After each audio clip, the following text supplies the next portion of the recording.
Welcome to Shauns Take, brought to you by the Keystone Sports Network. Here are your hosts, Shaun and Jim. Hello and welcome to Shauns Take, brought to you by the Keystone Sports Network. I am Jim Galante. He is Shaun Gold. Shaun, how we doing? Fresh off a 4th of July weekend. Good weekend. A lot of MLB, watching over the weekend too. 4th of July baseball is always my favorite baseball day of the year. There's just something about it that, it's kind of iconic now. So enjoyed a lot of the games. Did not enjoy the Dodgers getting beat, I think 19-2, though. That was not one I was enjoying while I was watching. But overall, it was a good weekend. How about you, Jim? Not bad. I'm enjoying the baseball also, but it's interesting. You're a Dodgers fan. I'm a Mets fan. Both teams having good seasons. However, with that said, I don't know if last weekend, a week and a half ago now, Mets got swept and annihilated by the Pittsburgh Pirates. They were outscored like 32-4, something like that, in a three-game series. Were as bad could be, but it just goes to show you 160 games, it's a marathon, and no matter how good your team is, you're going to have a bad stretch. Completely agree. I didn't think that the Dodgers getting swept at home by the Angels and the Mets getting swept by the Pirates were going to be things that we saw this MLB season, especially with the rosters both of these teams have. Well, the other thing those two teams, Dodgers and Mets, have in common, their pitching staffs decimated by injury. But we do have coming up in another week the All Star game. Are you still into the All Star game itself, or are you more interested in the activity around it, like the home run derby? I would say actually a little bit of both, to be completely honest with you. I think it's the best All-Star weekend in sports. I mean, we look at what the Pro Bowl is in the NFL and it's a joke. We look at the NBA All-Star game and they try to do certain things and it's still a joke.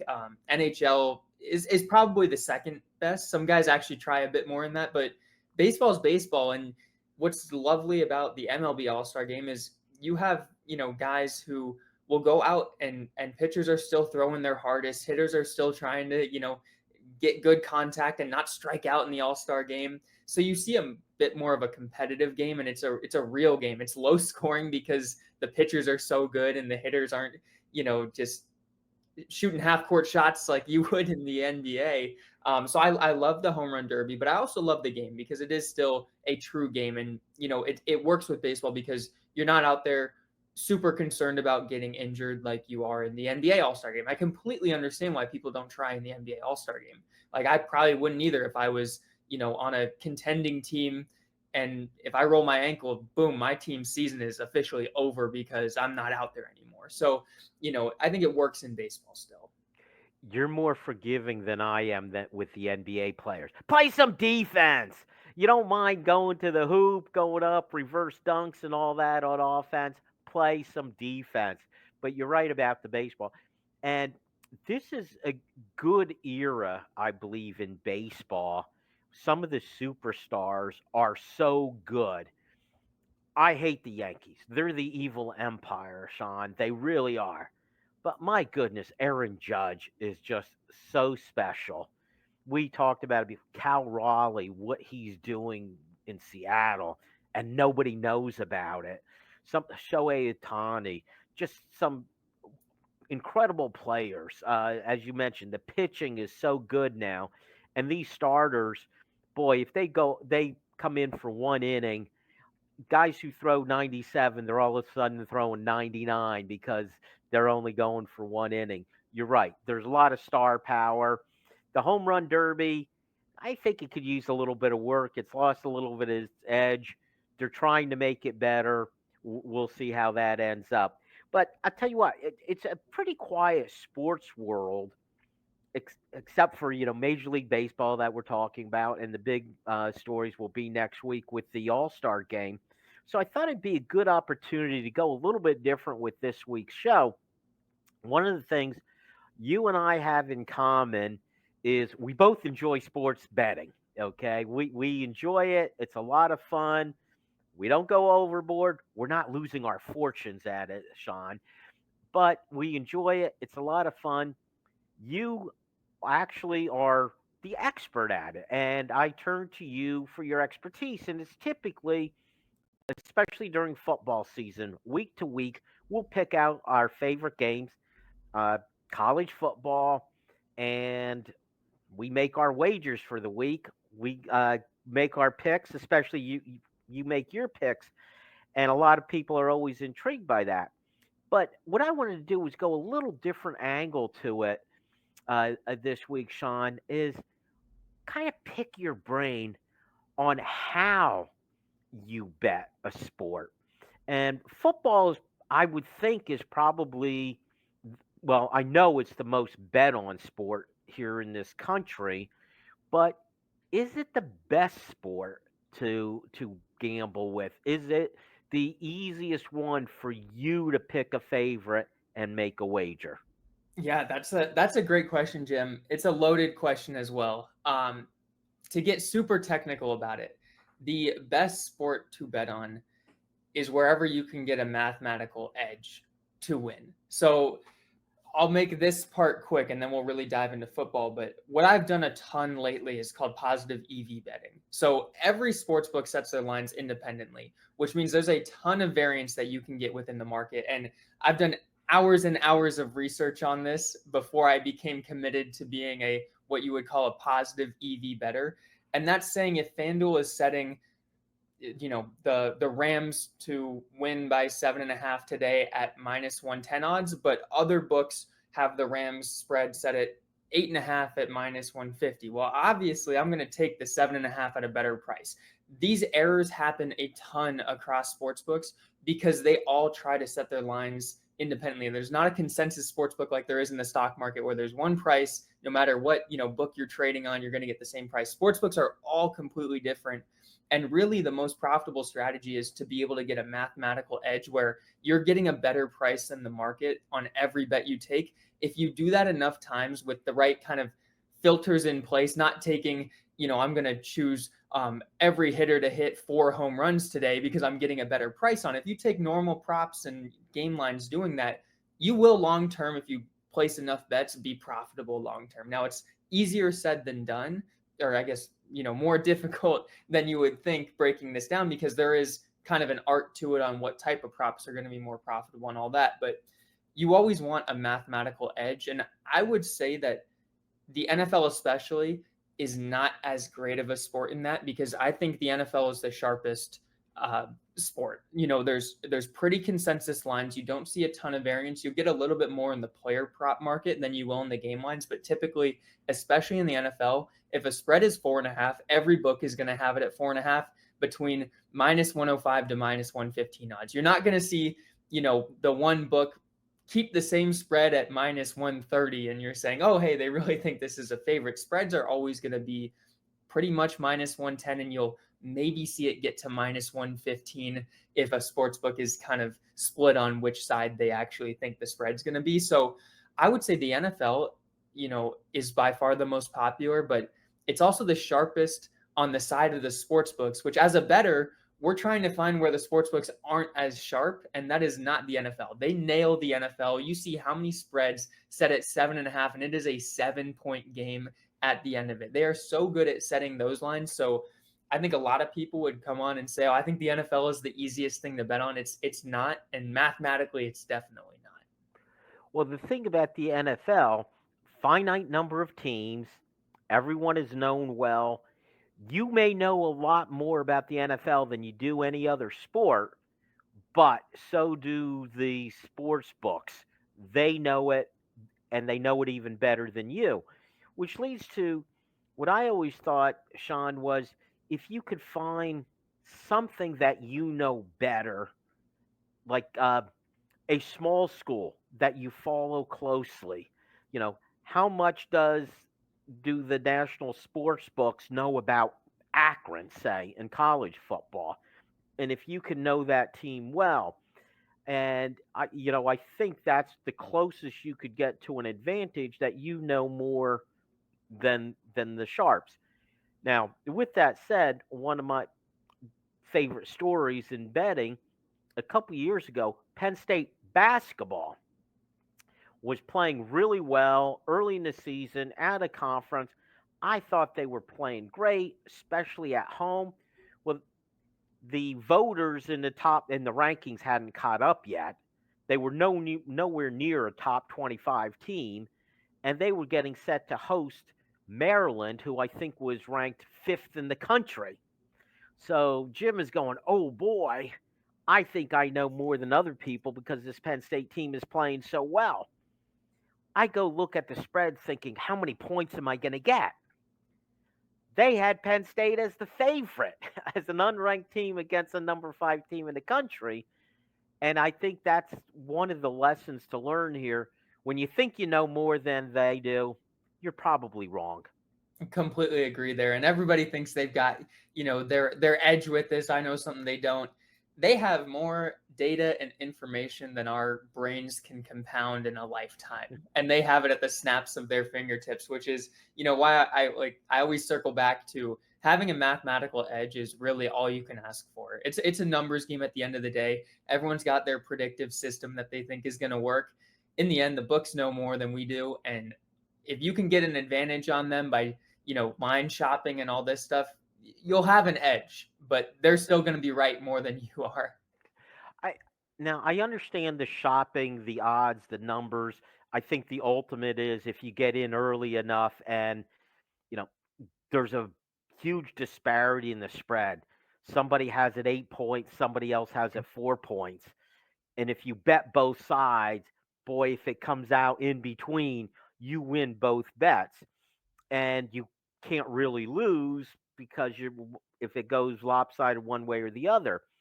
But let's just talk about betting single games. So when you and I week to week we look at the entire college football schedule, what draws you to a certain team or a certain game or a certain spread? Yeah, that's a great question there too. I think one of the best things that I look for, especially when we go with our top five, it's usually the five biggest games. Vegas and the books always know that the public is going to favor these top ranked teams in everything, right? And we see it in the NBA. Like the Lakers spread is always more than it should be. MLB, the Dodgers run line is always going to be more than it should be, just because they know that the public wants these heavy favorites. They want the big markets. They always think that team is going to win. So it's the same type of thing in college football, especially when you have some of these massive spreads and Ohio State or Alabama against a middle of the pack Big Ten team. A lot of times you'll see the underdog end up covering, and that's because Vegas is building in not just what they think is going to happen, but they'll be greedy with it, and they'll take a little bit more, knowing that public perception is gonna think that Ohio State's always gonna get a blowout win, and a lot of times they do, a lot of times they cover. But I bet if you broke down historical averages, they probably cover those massive spreads less than you would actually think, because Vegas is building in the public thinks Ohio State is so good. And of course they are, but we're going to say that they're, 4 or 5 points better than they actually are in this spread, knowing that we're going to get money going into that spread and knowing that should help us become profitable off of this. So it's hard to look at when we do our top 5 to kind of get into the mind of what you think a sportsbook would think, and look at that public perception and help kind of judge a pick off of that, of thinking, is this a team that the public is going to be super heavy on? And does that inflate a line? So line inflation, because of, public narratives, what's happening in the news that week, are a huge factor that you have to take into account for college football, especially because you will have your casual bettors always siding with a favorite. People don't like picking underdogs because it feels like it's a losing bet, even though underdogs a lot of times are much more profitable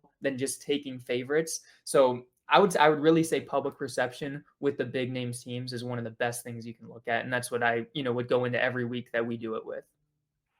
How about when you look at rivalry games in college, and it's almost it's probably contractually obligated for the announcers to say, throw out the records when team A plays team B. How much do you buy into that?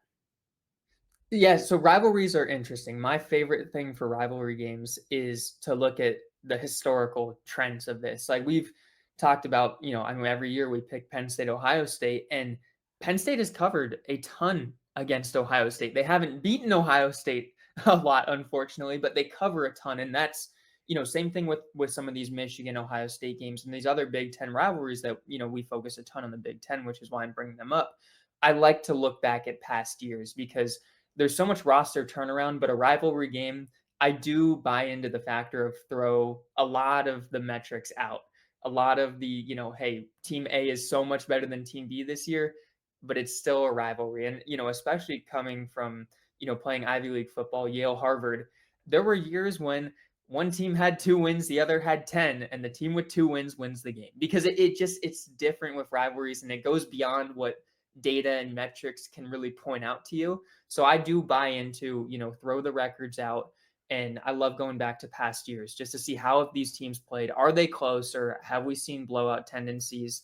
And using that as a big part of, reasoning for a pick in a rivalry game. One of the things that I look at, Sean, and I want to hear your take on this, is I think in college football there's more emotion involved than there is at the NFL level. They are professionals. They look at things differently than a college player. And so I sometimes look at the emotion or the incentives going into a game. I'll give two examples. One is Penn State. They are loaded for bear this year. A lot of talent, and but the criticism of them is they can't beat a big name team. They didn't beat Notre Dame in the playoffs. They didn't meet Oregon in the Big Ten championship. They didn't beat Ohio State in the regular season. And so I think they've got Oregon as their first Big Ten conference game. I think game will mean more to Penn State than it will to Oregon. I I factor that in. I've got that game circled. I know right now the spread is 4.5, but I'm really thinking Penn State in that game. I'll go forward one other game, Ohio State, Michigan. Ohio State, even as the better team, they've been losing to Michigan. It's a streak. I think Ohio State really wants to end that streak. I haven't seen the spread yet for that game, but I'm thinking already I'm going to bet Ohio State because they're going to want that game more than Michigan will. It'll mean more to them. Long way to ask, just how much does that kind of emotion play into it? A ton. And I think more than people realize. And you really don't see it in the NFL. You can have a big divisional game and Vegas is still going to be right on that line and where that is. College though is completely different. And like you said, I mean, who would have thought that that Michigan team from last year would have beaten Ohio State there? But that was a game I remember, taking Michigan in that one because you just had a sense that, this was Michigan's season. They had nothing else to play for. Ohio State was looking past them, looking at, we're going to the playoffs, yada, yada, yada. And Michigan knew their season was over. But if they beat Ohio State, it's an okay season for them right there. So there's so many, untapped factors in college football that you just don't see in professional sports because it is different. It's a business. In the NFL, it's every week is a business week, but in college football, you have different rivalries and different motives for games, and there are a ton of different motivations. And I like how you brought up Penn State, Oregon there. It does mean a lot more for Penn State than it does Oregon. Oregon, they've consistently beaten really good teams, beat Ohio State in the regular season last year. That's like the same type of week, for Oregon. But for Penn State, it's a chance to show, what, we are here and we can beat good teams. And I know the narrative is against us now, but it's two completely different meanings for two different teams on any given day in college football. How about this? Give me an under the radar factor, something that people don't think of that influence your decisions on which way to bet. So always check where a spread opened up, especially in college football. NFL, maybe it changes by a point to 2 points just depending on when the injury report comes out. But college football, you'll see some spreads change by 5 or 6 points, from that line opening up on Sunday till kickoff on Saturday. So always track that throughout the week too. And it's, even if you're going to bet Saturday morning, just look at the historical odds of that game because if something's changed by about a touchdown, the market is telling you something. And then you have to make a conscious decision of, okay, if a spread opened up at 6.5 and it's now 9.5, obviously the market is thinking that the team that's favored is going to win by more. So do you catch it at the right time, or have you missed the boat and now you go to bet the underdog? That's kind of one of the impossible decisions there, is knowing, when is the line move too much? Do you jump on the train of the line moving, or has the market overcorrected itself and you need to start going on the opposite side of where the movement went, because you think, hey, you should have been you're a 6.5 favorite. Now you're a 9.5 favorite. You really should have settled at 8.5. And a point in sports betting is a lot. A lot of people don't realize that, but 7.5 versus 8.5, as we know, Jim, because we've talked about this week after week, is a big difference in how a final score can be in football. So, I think tracking line movement, though, is one of the biggest things that everybody should be doing, because it can tell you a lot about what sharps think. They're the ones who are pushing the market by putting in a ton of money on these teams. So you got to kind of, do a little dance with the line movement, if you will. And even more, you mentioned 7.5 to 8.5. How about 6.5 to 7.5? Brutal. Where it goes beyond that touchdown. But this leads me to another question. We all see those lines that don't make sense. Mhm. Okay. Now, I brought up that Penn State Maryland basketball game from a couple years ago. We're leading up to it. I thought I really had an advantage, and it turns out I didn't. Now, a casual observer, in the national picture, may look up and say, wow, Maryland's the number 5 ranked team in the country. Penn State's unranked, and they're the favorite. What's going on here? Well, there was just the rankings uh, did not catch up with the quality of the team. Long way for me to ask this question. We all, we open up the spreads for the week and we see a game and go, wait a minute, did I read that correctly? That something seems off. That spread seems wrong. When you see that, Shaun, how do you react? Is it, the spread? I expected Team A to be favored over Team B by 12 points, and it turns out they're only favored by 3. What's the message that you get when the spread doesn't fit what you were thinking and it's way off what you were thinking? So if you asked me this question a couple years ago, I would have said, "No, I know something that Vegas doesn't know in this one, and they're wrong, and I'm right, and I'm gonna, put everything on this one right here." Me today, though, now as you put in your Penn State example there with basketball, understands that, wow, this looks wrong to me, but there is a sports book and an entire billion-dollar industry out there that made this line for a certain reason, knowing that I was going to think this. So I would rather side with the sports book when I see a line like that, because in all likelihood, they've got some sort of information that I do not have. And a lot of times when we see a line that looks so insanely messed up, and we bet the side that we think is supposed to happen, the complete opposite happens, and you go, "Wow, they're really smart. They knew what was going to happen in this one." So I've learned to listen a little bit more to the billion-dollar industry than just myself when I see a line I think is wrong. Sometimes we got to concede somebody knows more than we do. Yes. Um, Last question on this is, Shaun. It's July right now. We talk mostly about college football, and there are those early lines that are out on big games. There's early lines on the first weekend, and there are some big games going on. And how would you advise people to look at those games with the early spread? Are there is there more opportunity now? Like a year ago, nobody saw 2-10 coming from Florida State. So how do you look at that? Is this more of an opportunity because there's more unknown, or is it more dangerous because there's less known? I think it's more dangerous, and some people may disagree with that, but there's just so much that can happen from now until the start of the season. I mean, you have no idea. Practice injuries are a thing that happen. And if your starting quarterback goes down to a freak injury in practice, all of a sudden, yeah, that spread that you took is not going to be there anymore. And there's a lot more than that too. There's just so many different things that could happen from now until the start of the season. So I'm much more somebody who, yeah, I keep in mind So like we talked about, the Texas Ohio State spread. I keep that number in mind, and I like to see how it changes as we get a week before the game. But I'm not touching anything now, and it's the same thing for a lot of the future bets that people place.